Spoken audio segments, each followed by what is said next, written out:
everyone at home. This is Drupal GovCon, the making. And here's where we're going to go over all of our stuff over the years since we started, which was 2011. This is technically our 9th camp, 8th year, because that's always a weird way to count it. So next year is our 10th anniversary. So, again, this is how it all started. We were sitting under this escalator at Drupalcon in Chicago, having coffee, and I said it would be kind of cool if we created a camp. And that was such a stupid idea. I had this vision that it could be fun to do. Like, we could just kind of get together and have a really awesome time talking and sharing, and wouldn't it be cool if we had one of those in DC, because I'd heard about these other camps. Like, Florida camp had already started at that point, and I think Bad Camp had already started, and they had a camp in Greater Los Angeles. There were camps going on in Europe, and I thought, wow, I would love to do that. How do we make this happen? So in 2011, 3 of us got together. It was Betsy Cecil, Cindy McCourt, and me, and we started planning. DC government offered us a free venue for 2 days, and then 3 weeks before it, denied us permission to use the facility. It had already been approved. It was removed, the approval was removed by city council government. So then we had to find another venue. Betsy was able to salvage it by moving it to GW. And on the GW campus, our costs then skyrocketed, because instead of being able to use the vendors we'd already picked out, we had to use whatever was available at GW. We had to pay for everything. We went from an event we were able to kind of put together for under $10,000 to suddenly being like a $40,000 event, which was insane. And we had to then also go back to all of the sponsors we had and raise the price on them, which was really, really awful to have to do. But Betsy did it. She saved it. And we had an event. We did bag stuffing at my apartment building with Kat Cool, Jessica Richmond, my daughter, and me and Betsy. And the 3 of them also spoke Japanese, so I was the only one who didn't get to talk to anyone. They just spoke Japanese and around. We did actually end up doing this event, and we had almost 400 people in attendance. Again, not something we thought was going to happen, because if you remember right, DrupalCon Chicago was like March. We did this beginning of July. I never recommend that. So at the same time, in April of that year, the very first Drupal Gov Days happened. So I've got pictures up here of the guys who put that together. It was Ivo, Hanno, and Christoph. So after we had finished Capital Camp and had taken a little break, it was kind of obvious to me that we needed to do something that had Gov in the name. And the reason is because when Capital Camp was going to happen, I had lots of government employees emailing, asking how they could attend. And I'm like, well, it's a camp, it's $20, please attend. So then they would send me 12 pages worth of paperwork so that they could get the $20 paid for. And I said at the time, I will never do that again. So what I had noticed is that when you have an event, whether it's like FedScoop or Government Exec Magazine, if you have Gov in the name, you no longer have to do that paperwork. I have no idea why. So I thought, okay, well, if we're going to do that, how about we break it off? We'll just do like a one-day event. We'll do something like they did with Gov Days. So they actually let me have their website. We scraped their old website and just put up new content for us. Betsy also still helped with this. She got her designers to help us with theming for the site. And it was Jessica Richmond and basically me putting the rest of the event on for that one day. And it's all because of them. I was sitting at an au bon pawn and they called me up on Skype because they're in Europe. And I got to see Hanno's attic, Christoph's bathroom, and I believe it was Evo's kitchen. Because again, it was night and they're at home. So it was kind of a really great experience being able to have a way to coordinate with them and learn from the lessons they had from their Drupal Gov Days. Their event had, if I recall correctly, about 300 people in attendance. And this was actually in the Brussels building, the Parliament. They had a really, really ambitious agenda. I don't know how far they got through it, but I'm pretty sure they did a lot of it. I was not in attendance. But because of that, we were able to actually host something. This is from our keynote address at Commerce. We spent off and did a Drupal Gov Days at the Department of Commerce, and they hosted us. And you can see some of the attendance. At that point, people couldn't get through security. We had killed the Wi-Fi before 8 a.m. I think it was 7:45 when it went down. It was a one-day event. We had purchased, based on our budget, 330 meals. And they were all gone.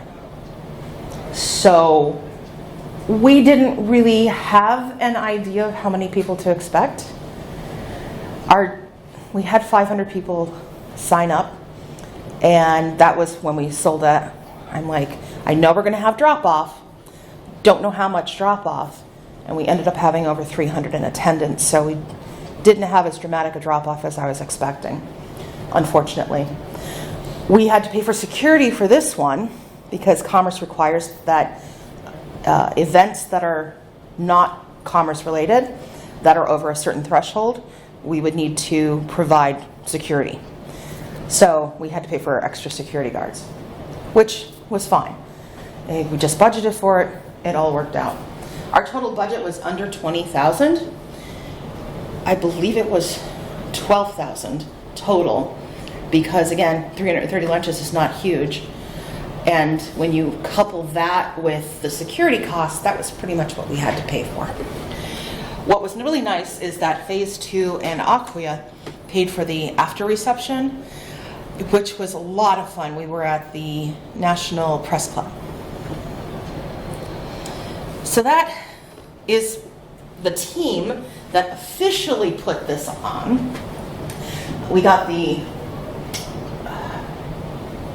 theming from Phase 2 at the time from Betsy, and we had the Department of Navy, it's actually the Naval Labs, helped us with planning a pre-event. It was a pretty sparse group. Tim Wood, Dennis Such, who are still volunteers today, and Kathy Dahl, who ended up retiring. So that was a pretty sparse group. This was the year that we also did bags at my apartment building again, and that was also the year that my daughter back there also spoke Japanese with, was it Kat or Betsy, Nina? I don't remember. I know it was Jessica. I felt very out of it. That was the last year we did bags at my apartment. So that brings us to 2013. At Commerce, NIH, James King from NIH approached me about hosting it here. And we moved here. We hit 401 attendees, which I always thought was funny that we hit one. So we hit 401 attendees. We did assembly line for bags in This room here is actually the room we're in right now. This is C. So we were in C. It used to have these big long tables in the middle, and we formed a round and just started stuffing bags. The bags were actually full of so much stuff. We did this year with Mil-OSS. They acted as our fiduciary, and they helped us with a lot of like budgeting. They helped us with paying people. We also got a lot of things kind of like as in-kind contributions. New Target gave us the lanyards. Acquia paid for the opening and closing receptions. We flew in Jason Peltzer from Canada. Mil-OSS paid for his transportation. And we went from a one-day event to a 2-day event. It was kind of cool. We had some really good swag. But at that event, Capital Camp, which was being run by Dave Stalline and Annie, came back to me and said, oh, we've done Capital Camp by ourselves for 2 years. This isn't working because we're kind of pulling from the same groups. How about we do Capital Camp here and do a Gov Summit? And I said, that's not going to work. I'm not doing that paperwork again.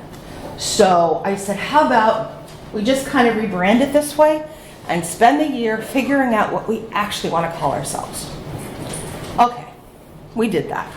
So we brought back Capital Camp with Gov Days, and we had over 600 people in attendance. This was the day that security lines were so bad, we had to send multiple NIH employees to rescue people at security. I know you probably thought they were pretty bad today. That was nothing. We also learned very valuable lessons that year about how we needed to have some new roles. We added a project manager. We learned that we were going to start getting rid of our bags. We couldn't get rid of them that first year, but this was the year I discovered that I was just walking around picking up bags that people were just leaving everywhere. They didn't want to bring them home with them. So we learned a lot of things that we wanted to change. From this experience in 2014, we decided we would never have a keynote at 9 a.m. ever again. We've learned little lessons along the way to help with like the security lines. So we moved we moved it first to 10, and now it's settled at 11, which seems to be the sweet spot. This was also the year we went to 3 days, and we went over 40,000 from the budget. And I will show you that budget in a minute. Then we went to 2015. This year we decided to do training as a pre-training event, and we did it at the Department of Commerce. We had a few rooms, I think we have 5 rooms there. We did the hat testing training. We did beginner. This is Dave who used to be at Fig Leaf, which is now FLS. He's doing a beginner training for Drupal in general kind of stuff. This is still Drupal 7. And then this was the keynote for 2015. This is from WebChick. So you can see it was really overwhelming for us. Apparently, we were the victim of our own success. This is also the year that we hit 48,000 for our budget and ran out of lunches twice. Anybody remember us running out of lunches those days? Yes, exactly. So we learned that the number of attendees who sign up doesn't really correlate with the ones who show up. So from this experience, we started asking, from 2014, we started asking people starting in 2015 to confirm lunches. We started this year by doing it with a Google form, and we did that for 2015 and 2016. In 2017, we moved to using our site to do this. And we do a confirmation about a week and a half to 2 weeks beforehand to make sure people who are coming will actually get lunch. And that seems to work out pretty well for us now. despite the people who have either blocked our MailChimp account or just don't bother to open our emails. Even when we have titles, you probably remember this title this last week if you've gone to lunch. Last chance to confirm lunch. That's right, it's my title. So one of the things that we learned from this situation was that we needed to move lunch earlier and put it right after the keynote. So we moved keynote from this, starting in 2016, to 11 a.m. And we moved, here we go, we moved the keynote 2015 to 11 a.m. and then we moved lunch to noon. So you could go right from keynote directly to lunch and have a lot more milling time. So if keynote got out early, we'd have a little bit longer to do for lunch. We didn't learn yet, at this point, anything about how to deal with lines, but we did learn that we wanted to change around when we were doing lunch. 2015 was the first year we had a tent as well. We were still doing distribution inside the building, and we would send people out until the fire marshal saw us doing that and said, no. And that was 2016 when we moved that outside. So 2016 was the year we hit 1,000 attendees. I believe the number was 1,020. Doesn't really matter. That was also the year I said never again. We will never do another 1,000 attendee week. We did straight up 3 days. No pre-training this year because we were just stretched too thin. And at that point, we had 30 members on our team. We had my daughter holding down registration. She manages all of registration. She was managing all of our social events after the fact. We had multiple people as themers. We had a new designer on the team. We had finally gotten a marketing person. So we now have an official marketing director. And this was the first year we had a salesperson who came and actually volunteered. That was you, Chris. Was that my first year? No. 2015. Yeah, it's your first year of volunteering. At least that's the year I have in my records. And then, because you approached me at Drupalcon. So we hooked you up with Amy, and you guys started rolling from that. And that was Amy's second year, because the first year she was only kind of like helping out around because our marketing person left in 2015. Actually, I think you're up by a year on me. That's, Because we talked at Drupalcon when I worked with Andrew Hoppin, that would have been 2016. Yes. So the next year. I So- actually volunteered in 2017. okay. That happens. So this was also the year that we added a project manager to the web team and a program manager just does the program management for this, and we added a web architect. So he runs all of the web team. So this was the first year we actually did a team structure because we had enough people, to do the team structure, and because we really needed it. We needed a way for us to be able to coordinate better. We started doing all of our communication on Slack. Not well, but we started doing it then. And we've learned as we've grown. So that kind of brings us to 2017 and 2018, apparently when Chris joined us. The budget pretty much stayed the same starting in 2016 through 2018. It's been about 65,000. This year I think we're breaking 70 because we've done a lot more lunches. So let's start and actually take a look at some of the budgets we've done.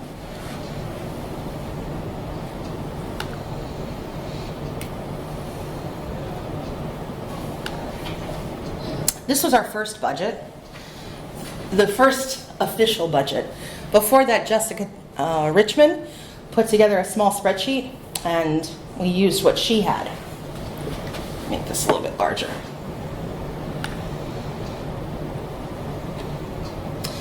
So you can see our total cost ended up being about $25,000. And we don't really have too many like big ticket items in here. What you can see is that we started gathering information about all of our sponsors. We started gathering whether or not we had the right information for the website. Do we have the right image? That sort of thing. We started calculating how much water we needed, or did we have enough easels? what was the signage stuff. So this is us just trying to coordinate around things that we were doing. So then we moved from, this one is from 2013. And then we moved to 2015. This is our schedule from 2015. And you'll notice it's a 2-day event. Well, this is when we became a 3-day event. So you'll notice we have 3 schedules here. So when we say that we do a dynamic schedule, we do it on a spreadsheet first. We coordinate all of the sessions. We plot it out based on the room sizes. You can see all of the organization that we do. We always have a map up here so that we know where we're plotting things, so that we can also move things around. You'll also notice we are not color coordinating at this point. So we don't know what session is what. I don't know what's a design session. I don't know what's I can't look at this and know if we've got enough DevOps sessions. I don't know that we've actually got any UX sessions. I know nothing. Things that we've learned. But we are also at this point starting to coordinate around the kinds of concepts and ideas we want to have for like keynotes, or the basic venue information, what rooms we have, what rooms we don't have, what size they are. When we had confirmations from speakers, we would put them in here. I had to clean this up so you don't see everything. But we were trying to coordinate around all of these concepts. And then of course, like the supplies that we needed to get. So this is how that ended up looking.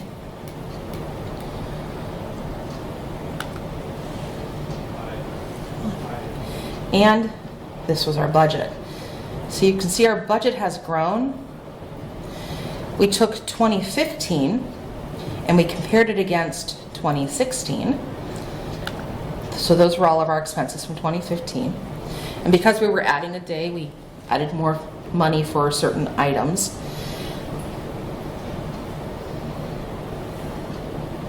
And there was our total event cost. Total paid out. That year we sold out of sponsorships as well. We had people just trying to give us money, which is a nice problem to have. We just couldn't accommodate everyone that we wanted to accommodate.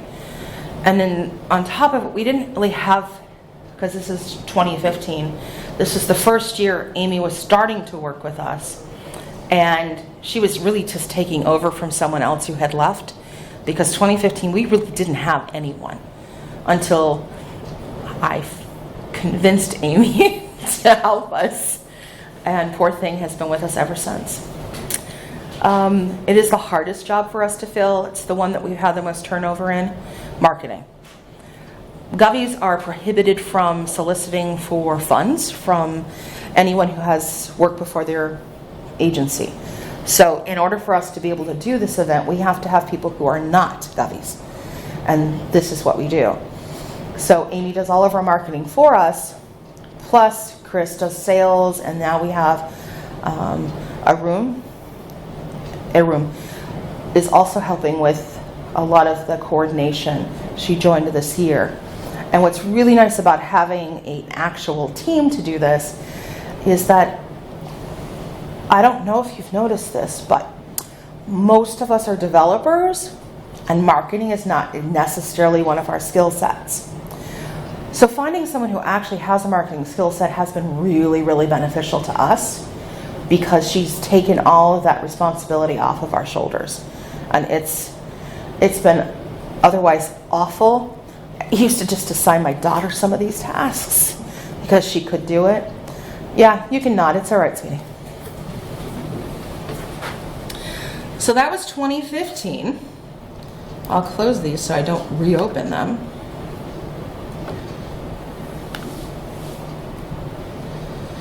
In 2016 was when we started to do really aggressive confirmations for lunches. This is again from when we started doing the Google the Google form. So you'll see that I had to clean it up so you don't get the emails and stuff, but you can see from this, we try to calculate who's coming on what day so that we know how much lunch is to order But we also know that not everyone is going to respond to us. So for 2016, we had 1,000 attendees. Let's see how many responses we got. Wait, anybody want to guess? 600? Okay, someone's guessed 600. Anybody else? 400.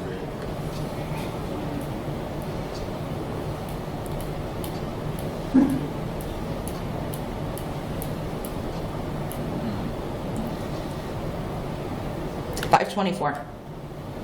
Oh, excuse me, 523. So, half of the people responded. So, from these experiences, we learned that about half of the people are going to open it up and actually respond to us. So, there was also no way at this point for us to tell folks who hadn't confirmed that they couldn't get lunch. We tried. Tim and I worked the lines that year. We were still distributing lunches down here, and we had people going up. They were stringed up the stairs, and the fire marshal told James if we ever did that again, he would close us down, which is when we started moving out to the tent, which we also have to get past the fire marshal too. So this experience provided us an idea of how many people are going to respond to us, and then we can extrapolate from that. So we try to order enough lunches to meet everyone's need. However, we will guarantee the lunches to the people who actually confirm, so that you guys get fed first, and everyone else will start to pay attention and do it next year. At least that's our plan.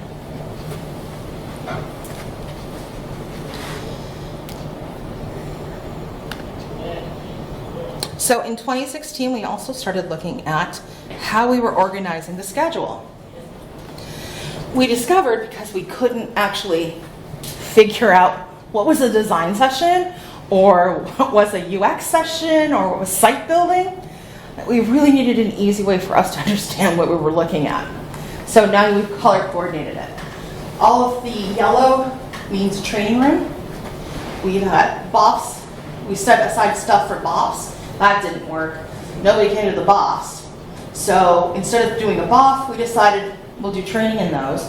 So we had training from Atten, Debug, Drupal Easy, and FFW on that day. We also had 4 podcasters that year.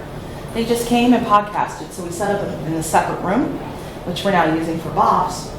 And they did all sorts of interviews, which was really nice to hear people doing. We still have Drupal, Talking Drupal is here this week, doing podcasts as well. So if you want to be on the show, just let someone know and we'll get you on the show. What's nice about this schedule is it was much easier for us to not put, let's say, all of the design ones into the same day. Like, they're not all at 2 o'clock. They're not all, we could move things around a little bit more easily. Let's say, like with the visualization stuff. You're not going to have all of these sort of like heavier topics all at the same time. So that really worked out for us.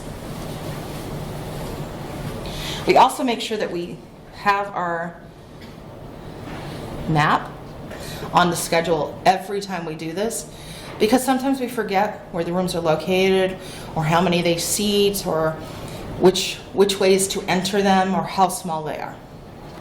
So having this really helps us out.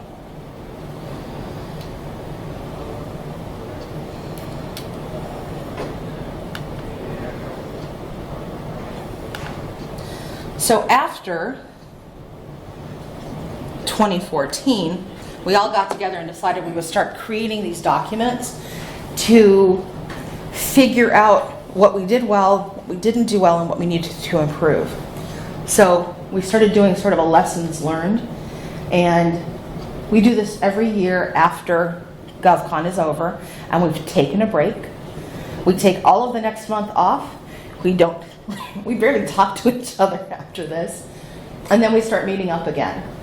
We do face-to-face on a monthly basis. We tried to do them at restaurants, and that was spotty at best.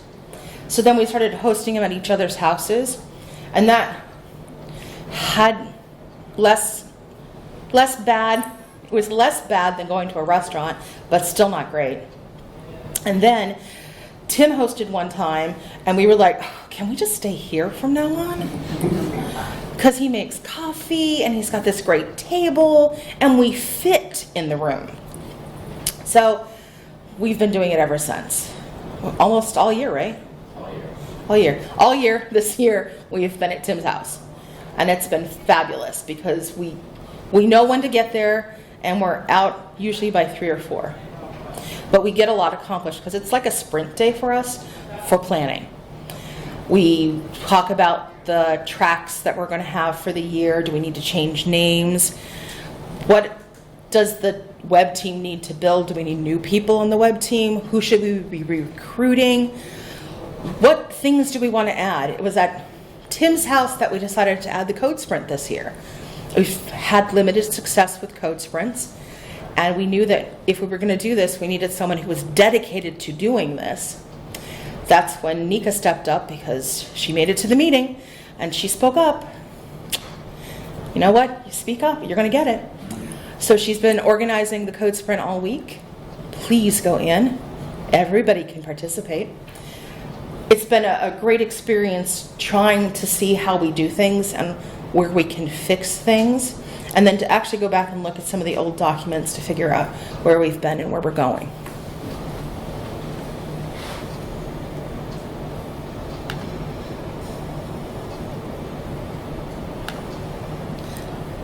Okay, I've already showed you the 2016 budget and the 2016 schedule.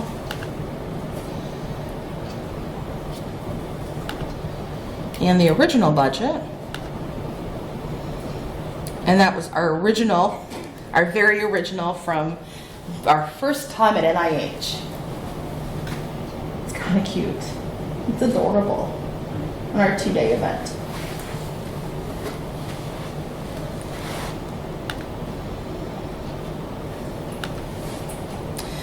Okay, so that brings us to 2017.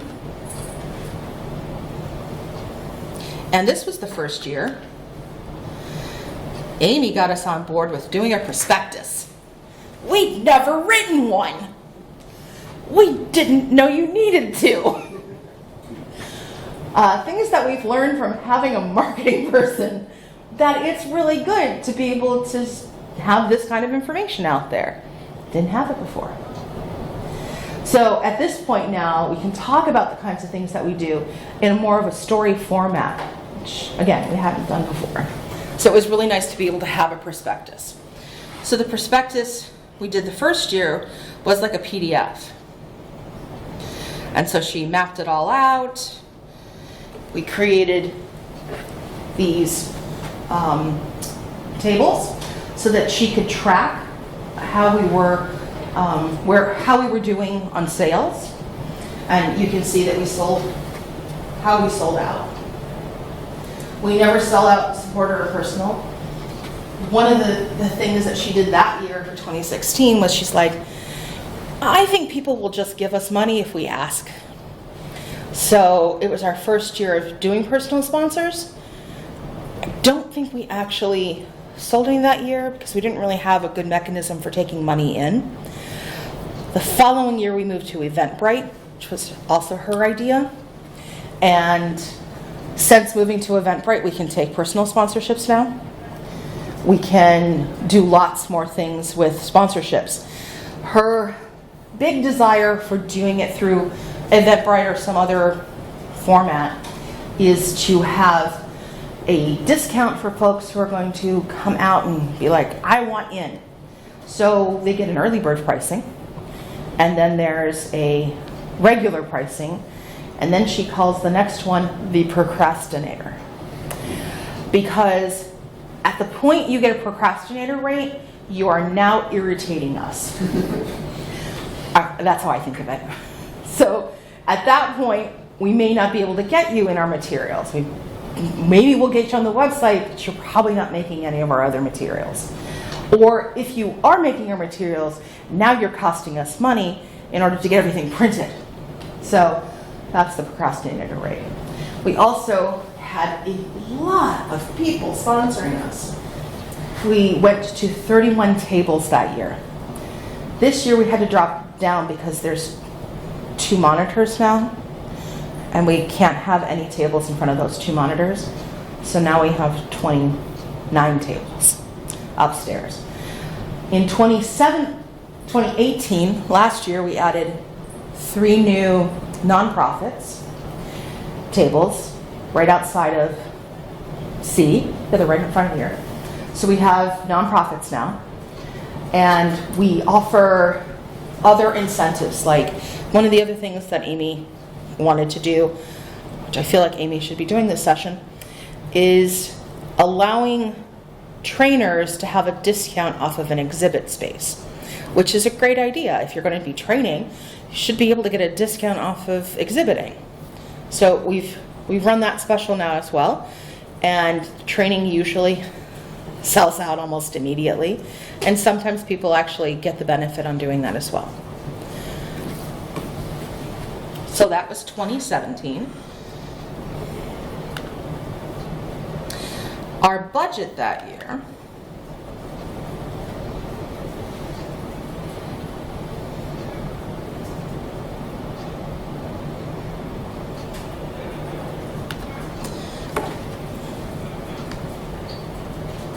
is actually that number. $58,625, and we had $65,000 that we received. So we had a overage of about $7,000, which was nice. We were able to take that year and actually sponsor another camp. We gave money to Baltimore camp in 2017. That's right. We give it back. Yes. And we have been able to use some of that money to send our organizing staff to other camps. We have sponsored Ned Camp now. We have sent someone to Nordic Camp.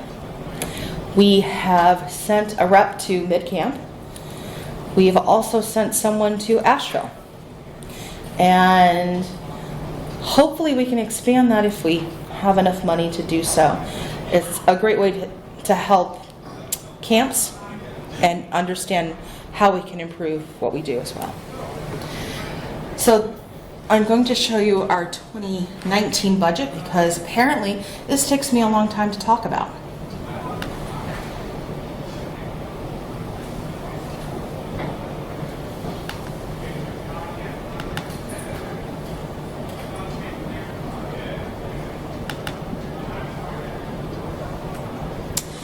So some of these numbers are coming in. These actual costs are the things that we've paid out.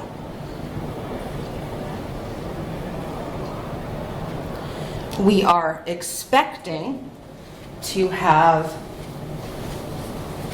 costs of $66,000, but we had an overage yesterday of $800 for lunch. We spent another $1,300 on lunch today because of all the confirmations, and I am not putting new lunch out tomorrow. You get what we got. So right now, we're a little over budget. Sponsor fees that come in this year have a little bit over $70,000, I think it's $70,210. So we'll make a little bit of money. We may end up blowing that tonight on the game night. We'll see.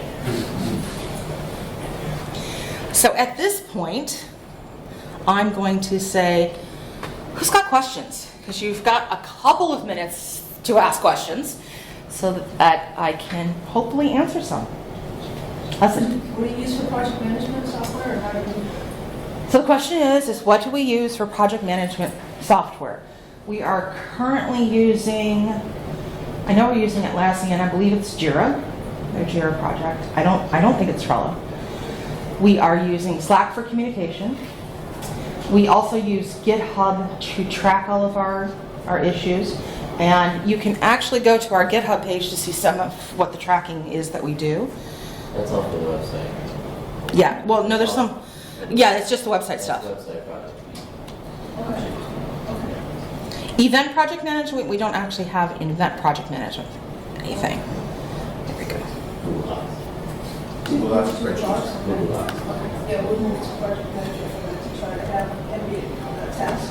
So we just copy the project for the next year. We just have everything lined up and, 3 months out, 2 months out, leave out whatever, have a list for each one of those. We use Trello.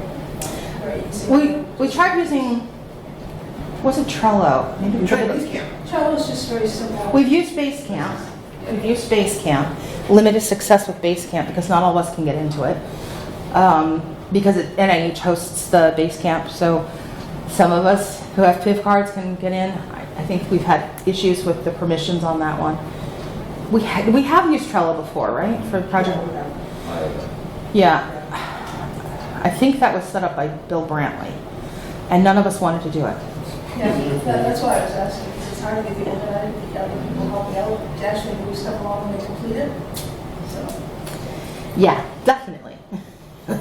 I think I end up being the arbiter of that. Like, if someone hasn't done something, then I usually will reach out and be like, okay, is this done? If it's not, I get it done. It's kind of what happens. Anybody else? Yes? So, I've known about the event for several years. This is the first time I've been able to attend. Welcome. Yeah. So, constructive criticism. So yesterday, security wasn't horrible, but I had a lot of people experienced that. Came down for a 10 o'clock class, and so totally missed it because of the security. But that just first time experience. And I think for me coming in yesterday, I was going to try to make that 10 o'clock, and I ran in and was in the auditorium. So I ran to the auditorium and saw the size of the auditorium. And I go in, it was not the class. So as I came out of that, came downstairs, there's another auditorium. It's actually the auditorium, which is probably where the you went to one of the balconies. But one of them is labeled auditorium. Yes, because So that was a little tricky. So then I came down and saw T-shirts. I'm like, oh, that's pretty cool. I saw people had little tickets. I'm thinking, so where they directed me from security, said I'll just take the path and come in. So I guess it's really at the backside because registration was only come through the vendors and all. So on the other side. So, Yes. So that was a little awkward for me. It was, oh, okay. So I was thinking, wow, maybe I came in the wrong door because I came in totally opposite on the other side. Where registration was through the hall and go over and so on and so forth.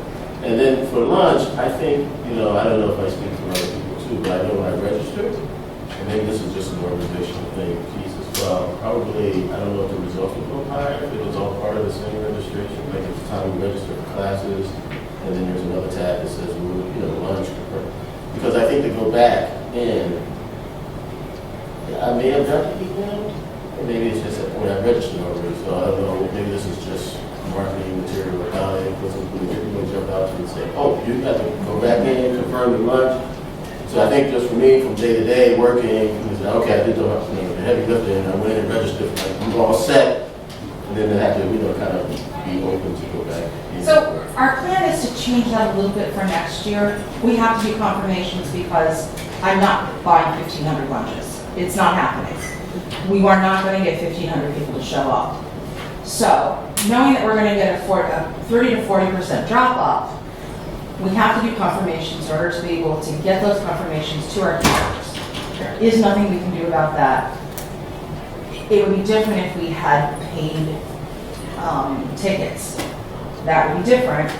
We would know the number. People who pay are more likely to come, even if it's just $5. But when it's a free event, we get what we get. So we do the confirmations in order to do that. And we've done them multiple ways. If you were here for the whole conversation, you know that one of the ways we did it was Google Forms, limited success. Then we decided to move it back to the website. And so we wanted people to tell us in advance what days you're coming. And then we wanted to ask again to make sure, if you said you're coming Wednesday, Thursday, Friday, I need you to confirm, is it really Wednesday, Thursday, Friday now? Or is it just Thursday? Or is it just Wednesday? The trainers, as a perk for training, run their own Eventbrite pages, which means that when you sign up for a training for an Eventbrite for any of our trainers, they get to be able to have green mail, which means that they can do solicitations that way, which we think is a good way for them to get some benefit out of this. They don't have to pay for those names. We do sell the list at the end for $1 per email. But honestly, that's like 100 people who will sign up to do that. And I mean, it's a benefit to some of our sponsors who like that. I don't like solicitations, so I'm not sure why an email list would help. But someone who's looking specifically for training, that email list is probably really useful and really helpful. So that's how we do those things. We do understand that people are frustrated with this process. It's a free event. We're doing the best we can. We've been organizing this for a year, and we are all volunteers. So our goal is to make sure that the people who have confirmed got those 3 emails, who read the title of that email that said, last chance to confirm your lunch, actually went back in and did it. And there were a lot of people who have been very angry at me this week because I told them they're not allowed to come because they waited too long and we sold out on Monday. I've not been a very popular person. On the other hand, I'm okay with that. I'm okay as long as all of our sponsors are fed, all of our volunteers are fed, all of the people who have confirmed are fed. I'm really good with that. I understand it might be frustrating for other folks, but it is a free meal. And we have so many other things going on. You may have to wait a little while, but we try really hard to get you fed. And you ate both days, right? No, so today I came in at 1, so. Oh, you came in My at session 1. started at 1 today. So, and then yesterday, no, I totally got it. You know, I think if I were to come back next year, I would be one of those people that go, oh, okay, no, if I want to get the shorter line, there's another email that's going to come out. So it's Yes. effective in that. You know, I have no problem having to wait. 'Cause Yet it's totally the other way to get one of those coveted golden tickets or the orange tickets is to be a personal sponsor. I'm not soliciting, I'm not allowed to. Volunteer. But Volunteers, it's also- right? Volunteers also Yep. go through. Nina? So you asked about registration too, right? You said it was a Yeah, bit going long. through. You came in on Yeah, I that. came in on that. So did you want to talk about that or? So bad. Okay, so we've done a couple of different ways of registration. We actually used to have it down here. The biggest issue is our event is so big, it is a fire hazard, like 30% of the time. It just always, like I used to have to, you just go to the event management service and be like, are we a fire hazard right now? Yes. Okay, what's wrong? And that was my job, like just running around, making sure the fire marshal, who was always in the building, wasn't about to shut us down. So then we had to move registration up, and I think we had thought about moving it toward the exhibition hall, but then we would have had to lose sponsors, right? So then we're like, oh man, we got money, it's gonna be like 10,000 regulars, 12,000 regulars, so we can't do that. So we have it there now because it is the least fire hazardy place. Still the lines, certain people block it, which is why we're trying to quarantine. But an event that is our size, like today, I think we clocked in at 900 that are registered. And then I went around to our sponsors, lovely, and was like, are you registered? Oh, you're not? So I got another 10 people who just were floating around. But so a lot of the things we do are honestly for fire hazard safety issues. From moving rooms to moving lunch outside for demonstration. So I wish we could do a lot of different organization, but simply the fact that we get closed down, if not for having a certain presence, we're very limited in where we can position people in places.